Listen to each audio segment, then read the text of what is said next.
안녕하세요. 목회학개론 7주차 두 번째 수업 시간이 되겠습니다. 이번 시간에는 목회자의 자기 개발의 영역에 대해서 살펴보도록 하겠는데요.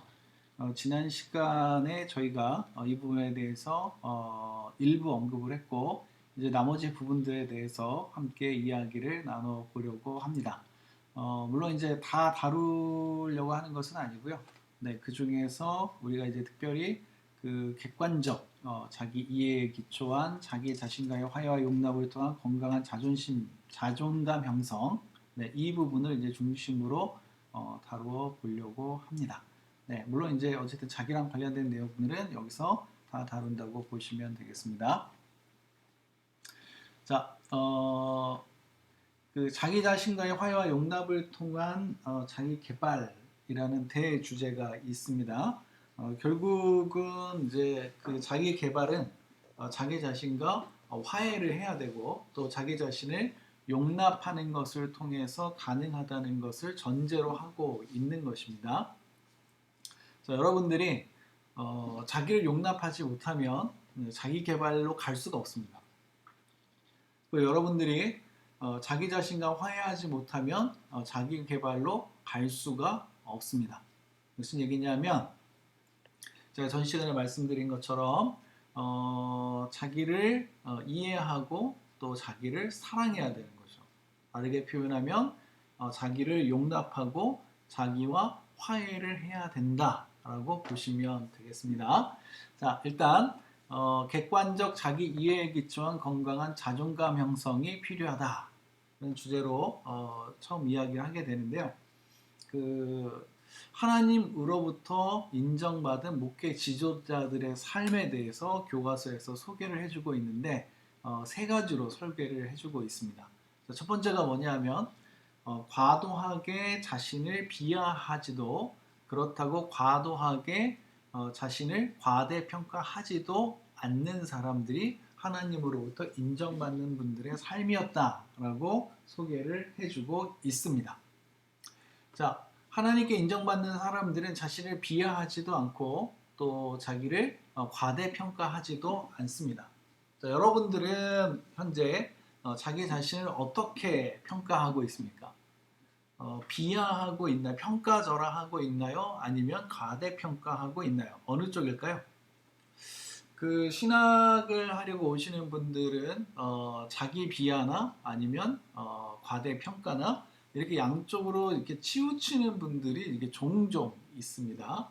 그래서 하나님의 그 거룩하심과 위대하심을 나타내려고 하다가 자기 비하로 빠지는 내가 뭘 할 수 있겠느냐 이렇게 나오는 사람이 있고요.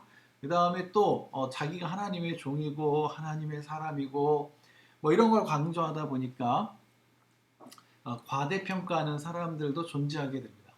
그러나 우리가 건강한 목회자가 된다는 것은 자기 비하와 과대평가, 자기에 대한 과장 사이의 중간에 위치하는 거죠. 그래서 이쪽도 아니고 저쪽도 아닌 어느 한쪽으로 치우치지 않는 상태에서 건강하게 자기 자신을 유지하는 자기 자신에 대한 현실적인 감각을 갖고 있는 상태가 건강한 목회자라고 볼 수 있겠습니다. 우리가 하나님 앞에서 미약한 것은 맞지만 우리를 비하해서는 안 되는 거고요.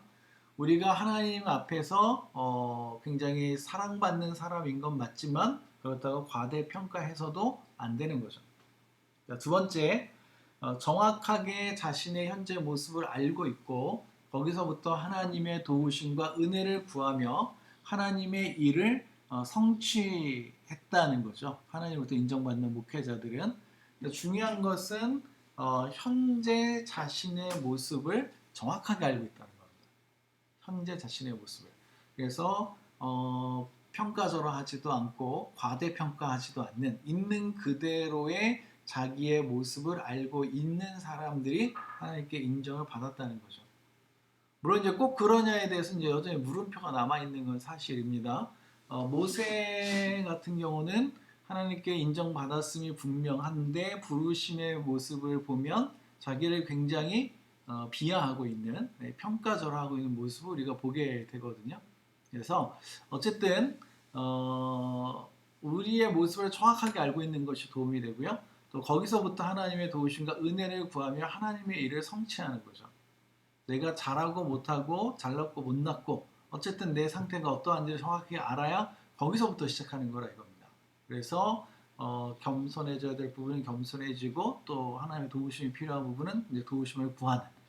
그래서 자기의 어떤 가치, 모습을 정확하게 아는 게 중요하다.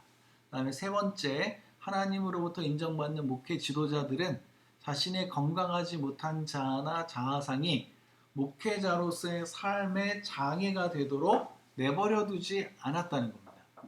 네. 그리고 하나님 안에서의 자신을 신뢰했다는 거죠. 제가 전 시간에 말씀드렸는데 우리가 가지고 있는 자존감, 자아 존중감이라는 것은 셀프 이스팀은 나에게서 기원한 것이 아닙니다. 하나님으로부터 비롯된 거죠. 하나님의 사랑이 나에 대한 사랑으로 이어지는 거고요. 하나님의 용납과 수용이 나에 대한 용납과 수용으로 이어지는 겁니다. 하나님이 우리를 자신이 죽기까지 우리를 사랑하셨기 때문에 그 하나님의 대상인 우리가 사랑하는 거고요. 하나님이 우리를 있는 그대로 받으셨기 때문에 우리도 우리 자신을 있는 그대로 받아들이는 겁니다. 자, 이걸 여러분들이 잊지 않으셔야 됩니다. 자, 그 다음에 목회자의 건강한 자기 이해에 기초한 자신과의 화해 용납에 요구되는 두 가지 내적 확신. 네, 책이 여러분들 이제 읽어보셔서 아시겠지만 이게 우리 이제 글 쓰는 스타일이 좀 약간 만연체입니다. 이제 그 하고 싶은 얘기, 그러나 이제 그 빠뜨리고 싶지 않은 것들을 이제 다 넣어서 표현하고 싶은 그런 욕구가 이제 이 안에 이제 작용되어 있는 것 같습니다. 어쨌든 이 책을 쓰신 교수님의 양문호 교수님의 그 마음이 이제 느껴지는 거죠. 느껴지는 겁니다. 어쨌든 우리에게 요구되는 두 가지 내적 확신이 있습니다. 그러니까 내가 나와 화해하고 내가 나를 용납할 때 필요한 두 가지 내적 확신이 있는데 하나가 하나님의 절대 사랑입니다. 하나님의 절대 사랑. 이미 말씀드리기도 했고요. 자, 개인의 능력이나 신분에 관계없이 베푸시는 참 좋으신 하나님의 무조건적 사랑이야말로 모든 인간의 자기 중요감과 자기 수용의 건강한 기초가 된다고 할 수 있습니다. 어느 누구도 자기를 기반으로 해서 자기의 수용 또 자기 존중 이렇게 가기는 쉽지 않습니다. 내가 부모로부터 사랑을 받아봤기 때문에 내가 귀한 존재인 걸 아는 거죠. 내가 하나님을 경험했기 때문에 내가 어떤 사람인지를 아는 겁니다. 특히 우리들에게는 이 하나님의 절대 사랑이 중요하다고 볼 수 있습니다. 하나님의 절대 사랑. 그 다음에 두 번째 자기 평가의 기준을 부르심에 대한 순종에 두는 것도 역시 우리가 우리를 용납하고 또 우리 자신과 화해하는 데 도움이 된다라고 볼 수 있습니다. 하나님은 우리가 월등하다고 생각하는 다른 어떤 누구가 아니라 바로 지금 우리 자신을 요구하고 계십니다. 야, 나보단 저 사람이 낫지가 아니고요. 그 사람이 아니라 바로 지금 바로 지금 우리를 하나님이 요구하시고 요청하신다는 거죠. 그 사람 말고 너라고 말씀하시는 겁니다. 자, 이것이 목회 소명의 첫 단계인 부르시는 분의 의지라고 볼 수 있습니다. 하나님이 의지를 갖고 계세요. 우리를 부르셨기 때문에 우리를 요구하시는 겁니다. 우리를 요구하시는 거죠. 자, 그리고 이 의지에 순종하여 응답하는 태도야말로 성령께서 일하시는 목회자의 인격과 신앙의 출발점이라고 할 수 있습니다. 우리가 왜 그러한 신앙과 그러한 인격을 갖춰야겠습니까? 하나님의 부르심이 있고 내가 그 부르심에 응답했기 때문이고 끊임없이 응답하고 있기 때문입니다. 자, 소명이라는 것은 한 번에 끝나는 게 아닙니다. 하나님의 부르심은 한 번에 끝나는 게 아니고요. 하나님의 부르심에 대한 응답 역시 이례적 사건이 아닙니다. 하나님은 끊임없이 나를 부르고 계시고 나는 끊임없이 그 부름에 순종하고 있습니다. 그래서 내가 1년 전에 하나님의 부르심에 응답했기 때문에 나는 이제 더 이상 응답할 필요가 없어. 이게 아니라 내가 응답한 그 시점부터 영원토록 죽음에 이르는 그날까지 그리고 그 이후에까지도 응답은 이어지고 있고 이어져야 한다는 겁니다. 자, 내가 나를 용납하고 내가 나와 화해하는 데 필요한 두 가지 요건, 교과서에서 말하는 두 가지 요건은 하나님의 절대사랑 그리고 부르심에 대한 순종, 자기 평가의 기준을 거기에 둔다 이거죠. 하나님이 나를 부르셨으면 나는 이미 하나님 쓰시기에 합당한 사람인 겁니다. 그러나 부족하고 연약하기 때문에 끊임없는 연단과 훈련이 필요한 거죠. 자, 다음 장으로 넘어가겠습니다. 그 목회자의 자기 이해의 확장의 방법을 소개하고 있는데 그 크게 세 가지로 소개를 하고 있습니다. 하나는 자신을 돌아보는 겁니다. 자신을 돌아보는 거, 자신의 특징, 자신의 강점, 그리고 자신의 약점 등을 돌아보는 것을 가리키는 거고요. 다르게 표현하면 자기 성찰이라고 보시면 되겠습니다. 자, 목회자가 자기를 이해하는 것은 아주 중요하고 필요한 일인데 그걸 하기 위해서는 뭘 해야 된다? 자기를 성찰할 수 있어야 한다.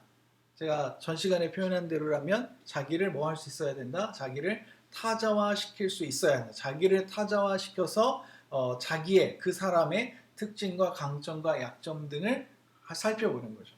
그 다음 열거된 자신의 특징, 강점, 약점 등을 친구나 동료의 도움을 받아서 평가할 수 있습니다. 이것도 자기를 이해하는 방법이죠. 하나는 자기가 자기를 들여다보는 거고요. 하나는 다른 사람으로부터 자기에 대한 피드백을 받는 것과 관련되어 있다고 보시면 되겠습니다. 그 다음에 또 하나는 성령께 자신의 평가를 위해 간구함으로 자신을 이해하기. 성령께서 하나님께서는 나를 어떻게 보시는지, 자, 내가 나를 봤고요. 주변 사람들이 나를 어떻게 보는지에 대해서 들었고 이제 하나님께서 나를 어떻게 보고 계신지에 대해서 정보를 얻어야 된다 이거죠. 자, 이런 방법들을 통해서 우리가 우리 자신을 이해할 수 있습니다. 자, 이것은 그냥 우리가 생각할 수 있는 신앙인이 생각할 수 있는 가장 기본적인 것이라고 볼 수 있겠고요. 자, 그러나 여기에 이제 한 가지를 더 더하게 됩니다. 뭐냐 하면 조아리의 창입니다. 조아리의 창. 자, 또 다른 목회자의 자기 이해의 방법으로서 조아리의 창을 제시하고 있습니다. 자, 조아리의 창이 뭐냐 하면 조아할이라는 사람이 만들어낸 마음의 창입니다. 마음의 창. 그 사람은 누구나 그 네 개의 창으로 구성되어져 있습니다. 우리의 내면에 네 개의 창이 있는데 그 창을 이제 구분하는 기준이 뭐냐 하면 그 내가 알고 있는 나의 모습과 또 내가 모르는 나의 모습이 있다는 거고요. 또 남이 아는 나의 모습이 있고 남이 모르는 나의 모습이 있다는 걸 전제로 하고 있는 겁니다. 그래서 내 안에는 나도 알고 남도 아는 모습이 있어요. 이거는 개방 영역이라고 그러고요. 나는 알지만 다른 사람을 모르는 영역이 있어요. 이걸 은폐 영역이라고 합니다. 그리고 나는 모르지만 남이 알고 있는 나의 모습이 있어요. 이것을 맹목 영역이라고 합니다. 그리고 나도 모르고 너도 모르는 나의 영역이 있는데 이것을 가리켜서 미지의 영역이다 라고 이야기를 합니다. 자, 이렇게 이제 단순하게 하려고 한 건 아니고요. 자, 우리 안에 마음의 창이 있는데 우리가 가지고 있는 마음의 창 중에 우리는 어떤 것이 넓을까요? 너도 알고 나도 알고 있는 그 마음의 창이 넓을까요? 아니면 나는 알지만 남이 모르는 그 창이 넓을까요? 아니면 나는 모르지만 남이 아는 그 창이 넓을까요? 아니면 너도 나도 모르는 영역이 가장 넓은 사람일까요? 자, 이제 각각의 영역에 대해서 제가 설명을 추가적으로 더 할 텐데요. 자, 여러분들이 설명을 들으면서 자기를 좀 살펴보는 시간을 가졌으면 좋겠습니다.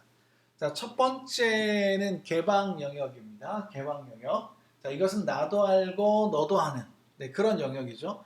그래서 내가 나를 열어서 다른 사람들에게 보여주기도 했고 다른 사람이 나에게 알려줘서 형성되기도 한 네, 그런 영역이라고 보시면 되겠고요. 이 영역은 긍정적으로 말한다면 어, 대인관계를 아주 잘하는 사람들이라고 볼 수 있습니다. 우리가 조아리 윈도우를 확인할 때 의사소통 양식을 확인합니다. 자, 말하기와 듣기 중에 어떤 것이 더 많은지를 확인하게 되는데, 자, 개방 영역이 넓다는 의미는 말도 잘하고 듣기도 잘한다는 의미거든요. 말도 잘하고 듣기도 잘한다. 그래서 개방 영역이 넓은 사람들은 말도 잘하고 듣기도 잘하니까 다른 사람들과 소통이 잘 되고 대화가 잘 되고 그래서 대인관계가 좋은 풍성한 그런 사람들이라고 볼 수 있겠습니다.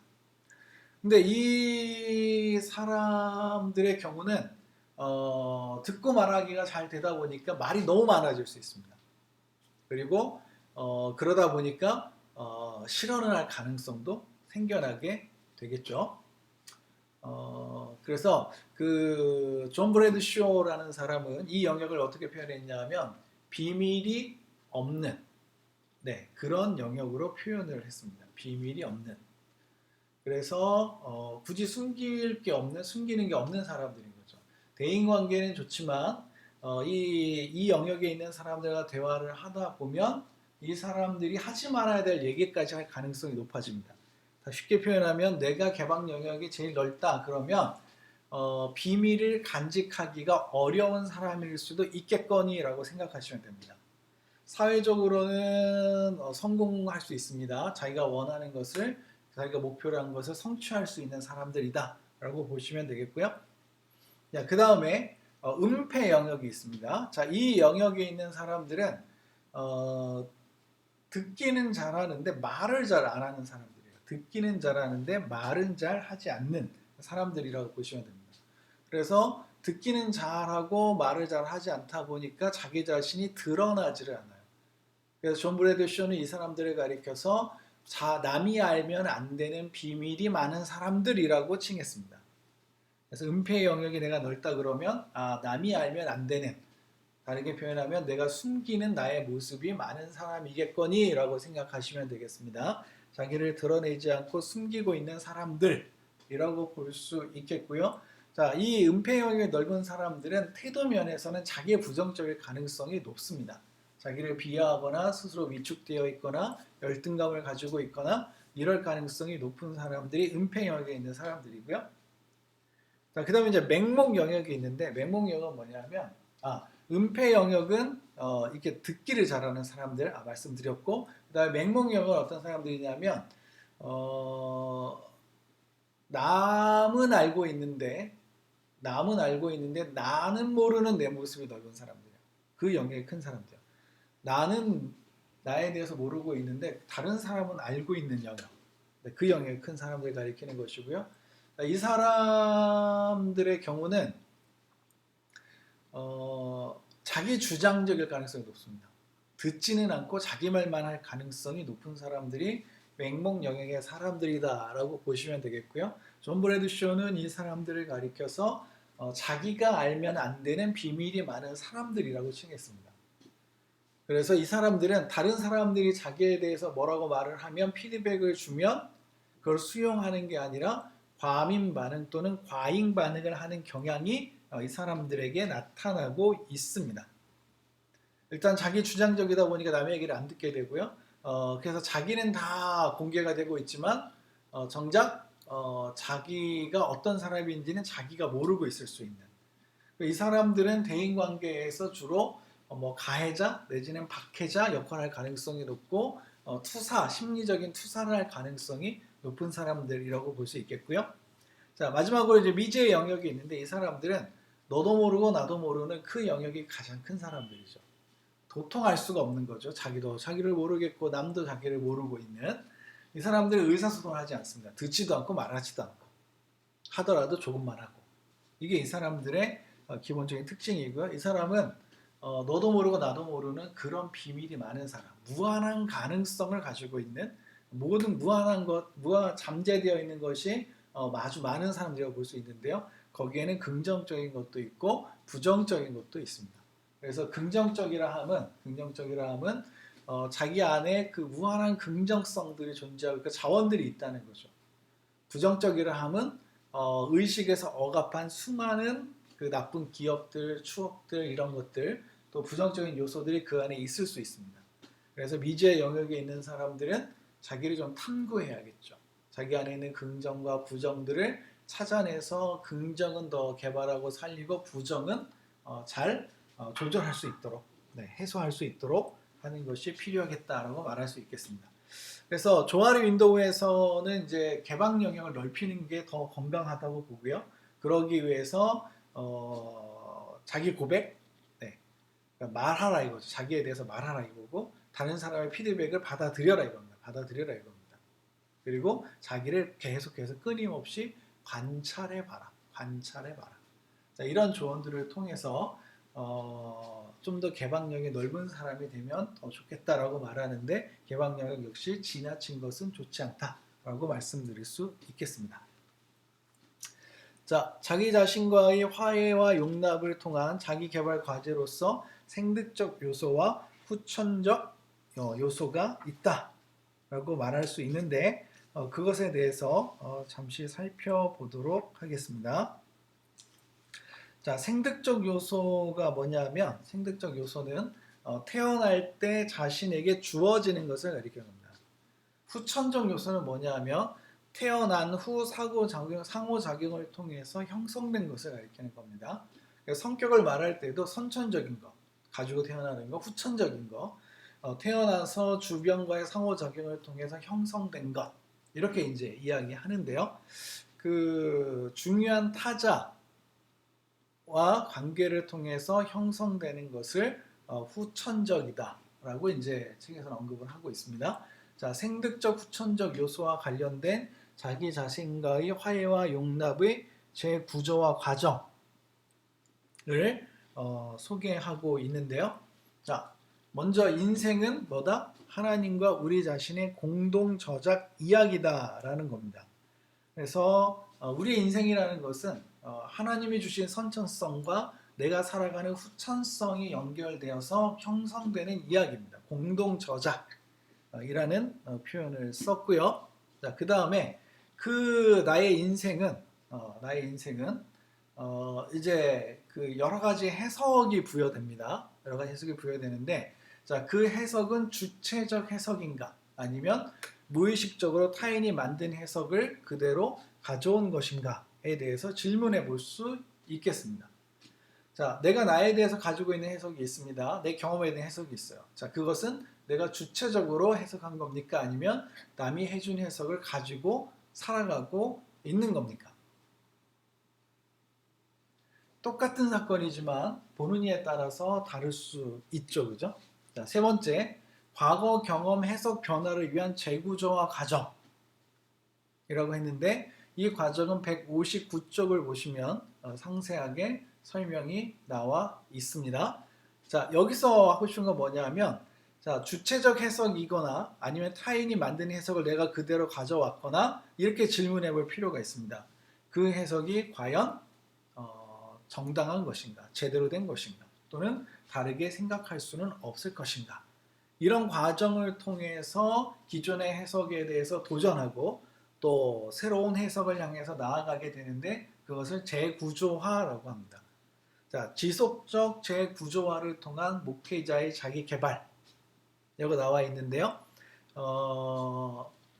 그 전생에 걸쳐서 성화와 성숙이 이루어져야 된다는 거고요. 또 끊임없이 하나님을 재발견하는 과정이 포함되어야 한다고 말하고 있는 겁니다.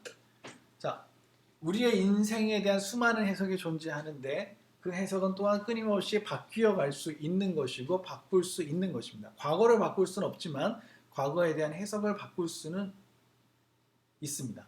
그래서 어떻게 해석하느냐가 현재를 살아가는데 아주 중요한 영향을 미치게 되는데 그래서 우리는 끊임없이 그 해석에 도전하고 그 해석을 좀 더 적합하게 현 상황에 맞게 구조화할, 재구조할 필요가 있겠습니다. 자, 이런 과정들을 통해서 우리가 좀 더 건강하게 성숙할 수 있으리라고 보여집니다. 자, 이렇게 해서 두 번째 시간을 마치도록 하겠습니다. 수고하셨습니다.